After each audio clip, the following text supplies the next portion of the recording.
안녕하세요. 오늘은 최근 여러 차례 법이 개정되면서 우리 시청자분들이 가장 궁금해하시고 또 부동산에 있어 가장 기본적 지식이라 할 수 있는 1세대 1주택 양도소득세 비과세 요건에 대해서 명확하고 알기 쉽게 설명드리겠습니다. 그러니까 집을 한 채 가지신 분이 그 집을 팔 때 예전에 처음 샀을 때 가격 대비 차익분에 대해서 내는 세금이 바로 양도소득세입니다. 이 양도소득세를 내지 않아도 되는 세 가지 요건이 있습니다. 그걸 설명드리려고 합니다. 자, 그러면 1세대 1주택 양도소득세 비과세 첫 번째 요건, 1세대 전체가 1주택이어야 합니다. 1세대란 말의 의미는 흔히 말하는 1가구로 결혼을 해서 배우자가 있고 같은 주소에서 생계를 함께하는 가족을 1세대라고 합니다. 이 1세대의 범위는 직계존속, 즉 부모님, 할아버지, 할머니, 직계비속, 즉 아들, 딸, 손자, 손녀도 함께 살고 있다면 1세대 범위에 들어가는 것이죠. 결혼하지 않은 내 형제 자매도 내 집에 같이 살고 있다면 1세대 범위에 들어갈 수 있습니다. 그리고 또 학교 진학 때문에 또는 회사 정근이나 장기 출장으로 1세대 안의 내 가족 중 한 사람이 다른 곳으로 일시 퇴거하여 전출을 했다 하더라도 세법에서는 1세대에 포함되는 것으로 보고 있습니다. 자, 그럼 예를 들어보겠습니다. 세대주인 남편 명의의 1주택이 있어요. 아내 또는 자녀 명의로 다시 하나의 주택을 구입했다면 당연히 1세대 2주택이 되는 것이죠. 양도소득세 비과세되지 않습니다. 다른 예를 한번 보겠습니다. 대학생 20대 자녀가 부모님 집에서 퇴거해서 학교 앞에서 자취를 위해 다른 주소지로 전입신고를 했습니다. 이것을 세대 분리한다고 하죠. 이렇게 세대 분리한 다음 그 자녀 명의로 주택을 한 채 구입했습니다. 이런 경우는 어떻게 될까요? 이것도 1세대 2주택입니다. 이 20대 자녀가 미혼이고 대학생이어서 소득이 없기 때문에 세대 분리를 했다 하더라도 자녀 명의의 주택은 두 번째 주택이 되는 것이죠. 그러면 결혼을 하지 않으면 1세대가 될 수 없을까요? 그건 아닙니다.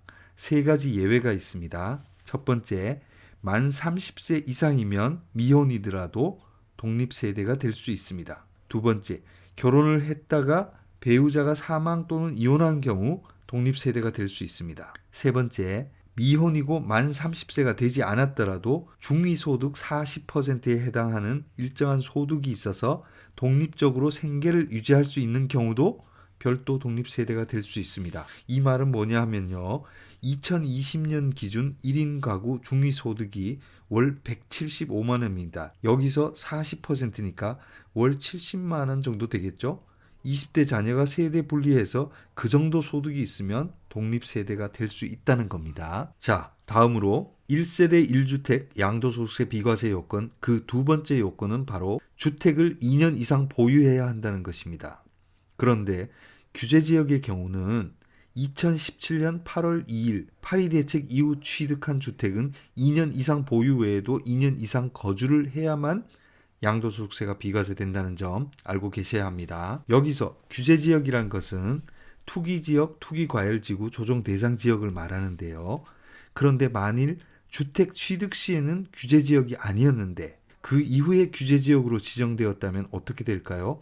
이런 경우도 많죠, 요즘. 이 경우 취득 시점을 기준으로 하기 때문에 2년 보유 요건만 있으면 거주 요건이 없어도 양도소득세가 비과세됩니다. 그리고 또 최근 법 개정된 중요한 사실이 있어 알려드리겠습니다. 다주택자가 1주택 외에 다른 주택을 모두 처분하고 현재 1주택만 남은 경우라도 그 1주택이 취득일 기준으로 2년 이상 보유한 주택이면 양도소득세 비과세 대상입니다. 하지만 2021년 1월 1일부터는 다른 주택을 매도한 후 1주택이 된 시점부터 기산해서 다시 2년 이상 보유해야만 비과세 된다는 점 꼭 알아두셔야 합니다. 1세대 1주택 양도소득세 비과세 요건 세 번째는 그 1세대 1주택의 양도 당시 시가가 9억 원 이하여야 합니다. 그러면 9억 원을 초과하는 1주택일 경우 어떻게 되는 걸까요? 9억 원까지는 비과세이고 9억을 초과하는 부분은 과세가 됩니다. 물론 그 보유 기간에 따라서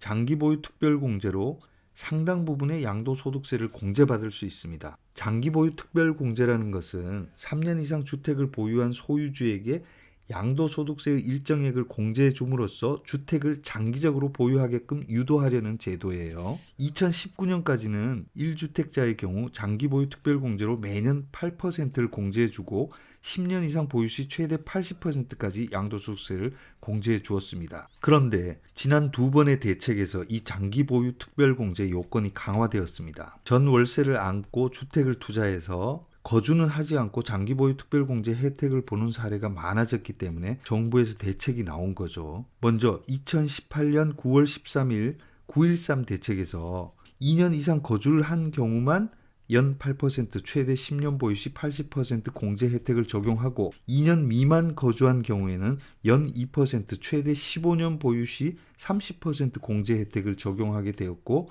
2020년 1월 1일부터 시행되고 있습니다. 이렇게 세제 강화를 해도 2년만 거주하고 나머지 기간은 임대를 주면서 장기보유 특별공제 혜택을 보는 사례가 많겠다고 판단한 정부는 다시 2019년 12월 16일 12.16 대책에서 거주기간을 더 강화하게 됩니다.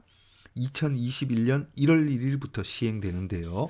그 내용은 2021년부터 매도하는 1주택에 대해서는 장기보유 특별공제로 매년 8%를 거주 4%, 보유 4%로 나누어 적용하게 됩니다. 그러니까 거주하면서 10년 보유 시에는 최대 80% 공제 혜택을 그대로 볼 수 있지만 비거주하는 고가 1주택자들의 경우 장기보유 특별공제 혜택이 절반으로 줄어들게 되겠죠.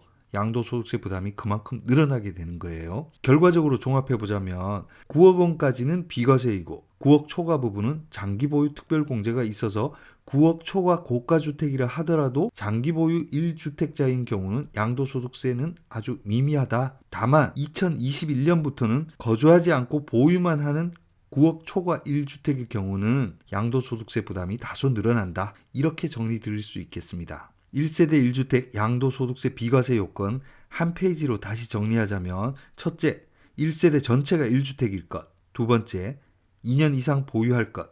여기에 파이 대책 이후 규제지역에서 취득한 주택은 2년 이상 거주할 것. 세 번째, 시가 9억 원 이하일 것. 자, 이렇게 1세대 1주택의 양도소득세 비과세 요건 3가지를 모두 설명드렸습니다. 다음 영상에서는 일시적 1세대 2주택의 양도소득세 비과세 요건에 대해서 설명드리겠습니다. 감사합니다.